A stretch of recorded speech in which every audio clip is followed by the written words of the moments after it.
ಸ್ವಾತಂತ್ರ್ಯ ಪೂರ್ವದಲ್ಲಿ ಬೆಳಗಾವಿ ಮಹಾರಾಷ್ಟ್ರಕ್ಕೆ ಸೇರಿತ್ತು. ಮಾತಿನ ಬರದಲ್ಲಿ ಸಚಿವೆ ಹೆಬ್ಬಾಳ್ಕರ್ ಎಡವಟ್ಟನ್ನು ಮಾಡಿಕೊಂಡಿದ್ದಾರೆ.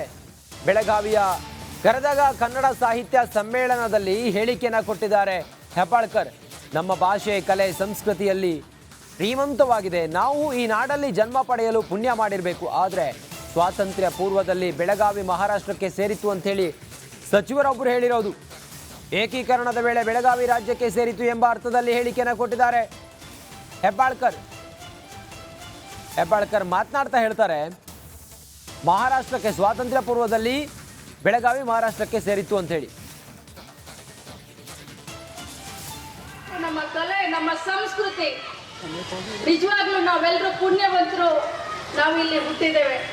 ಆದ್ರೆ ಒಂದು ಮಾತನ್ನ ಹೇಳಲಿಕ್ಕೆ ಬಯಸ್ತೇನೆ, ಸ್ವತಂತ್ರಕ್ಕಿಂತ ಪೂರ್ವ ಕರ್ನಾಟಕ ಮತ್ತು ಮಹಾರಾಷ್ಟ್ರ ಬಹಳಷ್ಟು ಒಂದೇ ಸಾಮ್ಯತೆಯಿಂದ, ಈವನ್ ರಾಜ್ಯ ಕೂಡ ಬಹಳಷ್ಟು ಬೆಳಗಾವಿ ಮಹಾರಾಷ್ಟ್ರಕ್ಕೆ ಸೇರಿದ್ದಾಗ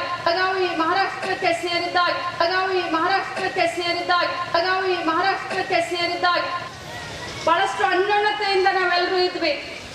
ಕರ್ನಾಟಕ ಆದಮೇಲೆ ಕರ್ನಾಟಕ ಏಕೀಕರಣ, ಇವತ್ತು ನಾವು 50 ವರ್ಷದ ಸುವರ್ಣ ಮಹೋತ್ಸವವನ್ನ, ಕರ್ನಾಟಕ ಏಕೀಕರಣದ ಸುವರ್ಣ ಮಹೋತ್ಸವವನ್ನ ಆಚರಣೆ ಮಾಡ್ತಾ ಇದ್ದೀವಿ.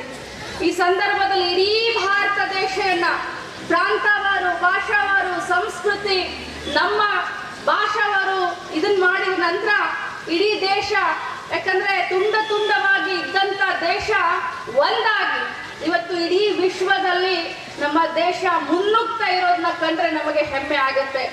ನಮ್ಮ ಭಾಷೆ, ನಮ್ಮ ಕಲೆ, ನಮ್ಮ ಸಂಸ್ಕೃತಿ, ನಿಜವಾಗ್ಲೂ ನಾವೆಲ್ಲರೂ ಪುಣ್ಯವಂತ.